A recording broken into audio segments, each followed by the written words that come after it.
America का Las Vegas शहर, चमचमाती लाइटें, भरा पूरा डाउनटाउन। लेकिन इसी शहर के एक शांत से होटल रूम में 4 नवंबर 2025 को जो हुआ उसने सब कुछ बदल दिया। उस कमरे में भारतीय ट्रैवल इन्फ्लुएंसर अनुनय सूद की लाश मिली। वही अनुनय जिसके वीडियोस देखकर लोग अपनी अगली ट्रिप प्लान करते थे। इंस्टाग्राम पर उनकी पोस्ट आती थी तो कमेंट सेक्शंस उनकी काम की तारीफों से भर जाता था। लाखों फॉलोअर्स, यूट्यूब पर मजबूत मौजूदगी, दुनिया घूमने का उनका ऐसा अंदाज कि स्क्रीन के इस पार बैठे लोग भी खुद को सफ़र में महसूस करने लगते थे। मौत के 13 दिनों तक ये साफ नहीं था कि आखिर अनुनय की मौत कैसे हुई। सोशल मीडिया अफवाहों से भरा पड़ा था। लोग अंदाजे लगा रहे थे, कोई हादसा कह रहा था, कोई क्राइम, कोई इसको हेल्थ इश्यू बता रहा था। लेकिन अब उनकी मौत को लेकर बड़ी खबर आई है। मौत के कारण का भी पता चला है। इन सब पर बात करेंगे आज के एपिसोड में। नमस्कार, मेरा नाम दीपेंद्र है और आप देख रहे हैं आज का जिस्ट।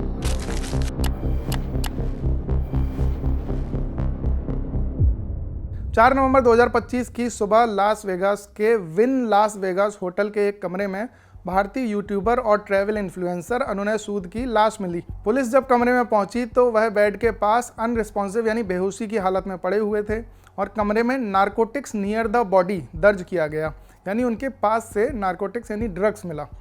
उनके पास से एक छोटा बैग मिला जिसमें सफ़ेद पाउडर जैसा सब्सटेंस था। यही शुरुआत में पहला संकेत था कि यह मौत किसी तरह के ड्रग रिलेटेड मेडिकल इमरजेंसी हो सकती है। होटल सिक्योरिटी और पैरामेडिक्स की कोशिशों के बावजूद उन्हें रिवाइव नहीं किया जा सका और मौके पर ही उनकी मौत घोषित कर दी गई। यही वो बेसिक जानकारी है जिस पर बाद की पूरी जांच खड़ी है। अब जांच आगे बढ़ी है और लास वेगास की लोकल न्यूज़ साइट्स ने जो दस्तावेज देखे हैं उनमें मौत की घटना काफ़ी स्पष्ट टाइमलाइन में सामने आ रही है। न्यूज़ रिपोर्ट्स के मुताबिक अनुनय उस रात 2 महिलाओं के साथ थे। करीब 4 बजे तीनों विन होटल के कसिनो फ्लोर पर घूम रहे थे और तभी एक अनजान आदमी ने उन्हें वाइट पाउडर बेचा। उस पाउडर को उन्होंने कथित तौर पर कोकेन समझकर खरीदा। तीनों लोग इसे लेकर अपने कमरे में लौटे और कथित तौर पर इसका सेवन किया। इसके बाद तीनों सो गए। करीब 1 घंटे बाद महिलाएं उठीं और उन्होंने देखा कि अनुनय सांस नहीं ले रहे। महिलाओं ने बयान में कहा कि उन्होंने तुरंत होटल सिक्योरिटी को बुलाया। होटल टीम ने CPR दी लेकिन कोई रिस्पांस नहीं मिला। पुलिस के डॉक्यूमेंट्स के मुताबिक कमरे से जो एविडेंस मिला उसमें पाउडर का पैकेट, एक स्ट्रॉ और कुछ बचा कुचा सामान मिला। सभी चीज़ों को फॉरेंसिक और टॉक्सिकोलॉजी टेस्टिंग के लिए भेजा गया है। लास वेगास पुलिस ने शुरुआती रिपोर्ट्स में से नॉन क्रिमिनल या नॉन मेडिकल केस की तरह दर्ज किया है, यानी अभी तक किसी हिंसा, हमले या फोल प्ले का संकेत नहीं है। कमरे का दरवाज़ा अंदर से बंद था और की कार्ड रिकॉर्ड भी यही बताता है कि रात में सिर्फ वही 3 लोग कमरे में आए थे। परिवार ने भी अपनी सोशल मीडिया पोस्ट में किसी सस्पिशियस एंगल का जिक्र नहीं किया, सिर्फ प्राइवेसी की अपील की। परिवार ने क्या कहा वो हम आपको खबर में आगे बताएंगे। अब सवाल यह है कि मौत का असली कारण क्या था।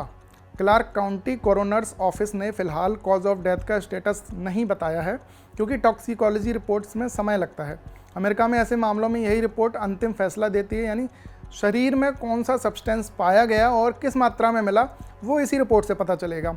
लास वेगास की लोकल न्यूज़ साइट्स का कहना है कि पुलिस यही भी देख रही है कि कहीं वह पाउडर वाकई कोकेन था या फिर फेंटानिल मिक्स्ड सिंथेटिक पाउडर था, क्योंकि ऐसी भी खबरें हैं कि पिछले कुछ महीनों में वेगास के कैसीनो में बेचे जा रहे कोकीन में फेंटानिल मिलने के कई मामले सामने आए हैं। एक तरह से इसे मिलावटी कोकेन कह सकते हैं जिससे ओवरडोज बेहद तेज़ी से होता है और कई बार व्यक्ति सोते सोते ही रेस्पिरेटरी फेलियर का शिकार हो जाता है। Local news source 8 news now के मुताबिक जांच में शामिल महिलाओं ने यही कहा है कि वे पाउडर को कोकेन मानकर ले आई थीं, लेकिन पुलिस इस पर भरोसा नहीं कर रही और सब्सटेंस की लैब टेस्टिंग का इंतजार कर रही है। अगर टॉक्सिकोलॉजी में फेंटानिल या कोई और पोटेंशियल सिंथेटिक कंपाउंड निकला तो यह केस एक्सीडेंटल ओवरडोज है, ये कन्फर्म हो जाएगा। पुलिस सोर्सेस ने लोकल न्यूज़ को यह भी कहा कि घटनाओं की टाइमलाइन ड्रग ओवरडोज की तरफ ही इशारा कर रही है। वेगास पुलिस अब कसिनो फ्लोर की CCTV फुटेज भी खंगाल रही है ताकि उस अनजान आदमी की पहचान हो सके जिसने ये पाउडर बेचा था। हालांकि फिलहाल इसे ड्रग ट्रैफिकिंग से नहीं जोड़ा गया। पुलिस इसे ओपन ड्रग सेल इंसिडेंट की तरह देख रही है जो वेगास में कभी कभी सामने आ जाता है। लेकिन यह जरूर जांचा जा रहा है कि यही आदमी हाल के फेंटानिल मिक्स्ड केसेस में शामिल किसी नेटवर्क से जुड़ा हुआ तो नहीं है। पूरी जांच फिलहाल एक ही दिशा में आगे जाती दिख रही है। अनुनय की मौत अचानक नींद में ही हुई और कमरे में मिले सब्सटेंस, महिलाओं के बयान, पुलिस दस्तावेज सब यही संकेत देते हैं कि जांच का दायरा वही वाइट पाउडर है। अब तक किसी तरह की क्रिमिनल कॉन्स्पिरेसी, असॉल्ट या एक्सटर्नल वायलेंस का कोई भी एंगल सामने नहीं आया है। अनुनय सूद की मौत की खबर जैसे ही उनके ऑफिशियल इंस्टाग्राम अकाउंट से आई, सोशल मीडिया पर अचानक सन्नाटा फैल गया। उनके परिवार ने सुबह सुबह पोस्ट करके बताया कि अनुनय अब नहीं रहे। साथ में एक लाइन में ये भी अपील की कि लोग उनके घर के बाहर भीड़ ना लगाएं और परिवार को इस समय थोड़ा स्पेस दें। एक दिन पहले तक लोग उनके पोस्ट पर कमेंट कर रहे थे, लाइक कर रहे थे, ट्रैवल इंस्पिरेशन ले रहे थे और अचानक परिवार की तरफ से आई ये जानकारी सबको हिला गई। कोई मानने को तैयार नहीं था कि जो लड़का दुनिया के 46 देशों में घूमते हुए, हर फोटो में मुस्कुराते हुए और दुनिया को देखने का नया नज़रिया सिखाते हुए दिखाता था, अब वो नहीं रहा। अनुनय सूद भारत के जाने माने ट्रैवल क्रिएटर्स की लिस्ट में शामिल थे। उनका करियर इंस्टाग्राम से शुरू हुआ था, एक छोटा सा अकाउंट जिसमें वो सिर्फ घूम कर ली गई तस्वीरें पोस्ट करते थे। धीरे धीरे उनकी फ्रेमिंग, उनके ट्रैवल आइडियाज़, उनकी एडिटिंग और उनकी कहानी कहने का तरीका लोगों को अपनी तरफ खींचने लगा। तभी से उनका नाम भारत के टॉप ट्रैवलर्स क्रिएटर्स में आना शुरू हुआ। बाद में वो दुबई शिफ्ट हो गए। वहीं से दुनिया घूमने और कंटेंट बनाने का एक बड़ा चक्र चल पड़ा। इंस्टाग्राम पर उनके 14 लाख से अधिक फॉलोअर्स थे, यूट्यूब पर करीब 4 लाख सब्सक्राइबर, फेसबुक पर भी इनकी अच्छी खासी मौजूदगी थी। भारत से लेकर मिडिल ईस्ट और यूरोप तक उनकी ऑडियंस फैली हुई थी। ट्रैवल वर्ल्ड में वो ऐसे भारतीय क्रिएटर माने जाते थे जो हर नए देश को ज़्यादा फिल्मी नहीं बल्कि ज़्यादा इंसानी नज़रिए से दिखाते थे। उनकी मेहनत का ये नतीजा था कि उन्हें लगातार 3 साल फोर्ब्स इंडिया की डिजिटल स्टार्स क्रिएटर लिस्ट में जगह मिली। 2022, 2023 और 2024। ये सिलसिला बताता है कि उनकी मौजूदगी सिर्फ सोशल मीडिया इन्फ्लुएंसर भर की नहीं थी, बल्कि वो एक ब्रांड बन चुके थे। अलग अलग देशों के टूरिज्म बोर्ड उनके साथ काम करते थे। स्विट्जरलैंड, सऊदी अरब, न्यूजीलैंड जैसे देशों ने आधिकारिक कैंपेन उनके साथ किए। फ़ोन कंपनियों से लेकर एयरलाइंस तक कई ग्लोबल ब्रांड उनके साथ जुड़ते थे। उनके वीडियोस देखकर कई लोग अपने इंटरनेशनल ट्रिप की प्लानिंग करते थे। उनके इंस्टाग्राम बायो में लिखा था कि वो अब तक 46 देशों की यात्रा कर चुके हैं और अगला नंबर कौन सा होगा, इसको लेकर फैंस हमेशा एक्साइटेड रहते थे। उनकी मौत की खबर के बाद सोशल मीडिया की सबसे ज़्यादा चर्चा उनकी आखिरी पोस्ट पर रही। 2 दिन पहले उन्होंने लास वेगास से कुछ फोटोज़ पोस्ट की थी। कॉन्कर्स एट विन नाम के एक शानदार कार शो में वो शामिल हुए थे। दुनिया की सबसे एक्सक्लूसिव और महंगी कारें वहाँ रखी थीं। उसी इवेंट में उन्होंने होरोसिया पागानी के साथ तस्वीर डाली थी। कैप्शन में लिखा था कि उन्हें खुद भी यकीन नहीं हो रहा कि वो इतने बड़े लेजेंड और इतनी दुर्लभ कारों के बीच पूरा वीकेंड बिताकर आए हैं। इस पोस्ट पर लोग अभी भी कमेंट कर रहे थे कि जब उनके अकाउंट पर परिवार की तरफ से मौत की घोषणा आई।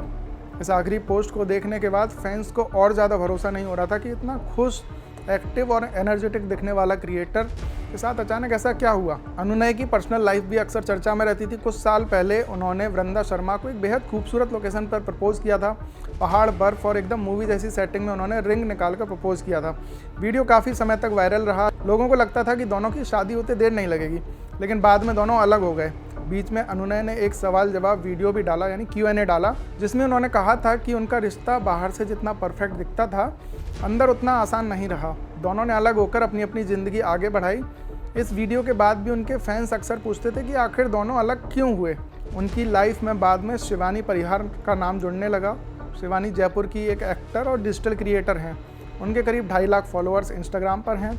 अनुनय की मौत की खबर सामने आते ही शिवानी ने एक बेहद इमोशनल पोस्ट डाली। उन्होंने लिखा कि उन्हें अब तक यकीन नहीं हो रहा कि अनुनय चले गए। उन्होंने कहा कि उनका दिल भारी है और आसपास की हर चीज़ खाली लग रही है। उन्होंने ये भी लिखा कि हर छोटी चीज़ उन्हें अनुनय की याद दिलाती है। उनकी हंसी, उनकी आवाज़, उनके मैसेज। वो कह रही थी कि वो कल तक एक साथ ज़िंदगी प्लान कर रहे थे और आज सब खत्म हो गया। ये पोस्ट थोड़ी देर बाद डिलीट कर दी गई, लेकिन उनके स्क्रीनशॉट सोशल मीडिया पर घूमते रहे। कई यूजर्स ने यह भी बताया कि शिवानी भी उसी इवेंट में थी जहां अनुनय थे। फैंस की ओर से जो रिएक्शन आ रहे हैं उनमें सबसे ज़्यादा शॉक है। कोई इसे मजाक मान रहा था, कोई कह रहा था कि ज़रूर इनका अकाउंट हैक हुआ है, लेकिन परिवार की पोस्ट साफ थी। फिर कुछ लोगों ने लिखा कि उन्होंने परिवार से बात की है और मामला हार्ट अटैक का है। हालांकि परिवार की पोस्ट में मौत का कारण नहीं बताया गया था। फॉलोअर्स अपनी तरफ से अनुमान लगा रहे थे। कई लोग उनके पिछले कुछ वीडियोस देखते हुए कह रहे थे कि वो बहुत खुश दिख रहे थे। हाल ही में वो लॉस एंजलिस में अपने दोस्त की शादी में गए थे और वहाँ से लास वेगास पहुँचे। फैंस लिख रहे थे कि उन्हें देखकर कोई अंदाज़ा नहीं लगा सकता कि कोई त्रासदी अचानक आने वाली है। अनुनय के फैंस ने कमेंट सेक्शन में उन्हें ट्रिब्यूट भी दिया। किसी ने कहा वो उनके कंटेंट से दुनिया को देखने का तरीका सीखते थे। किसी ने लिखा कि वो एक उजली रोशनी थे और हमेशा याद रखे जाएंगे। उनकी मौत के बाद एक बात बार बार उभरी कि सोशल मीडिया पर दिखने वाली खुशी और असल ज़िंदगी की जटिलताएं अलग अलग होती हैं। लेकिन अनुनय के बारे में लोग ये कह रहे हैं कि उनका कंटेंट हमेशा पॉजिटिविटी से भरा था।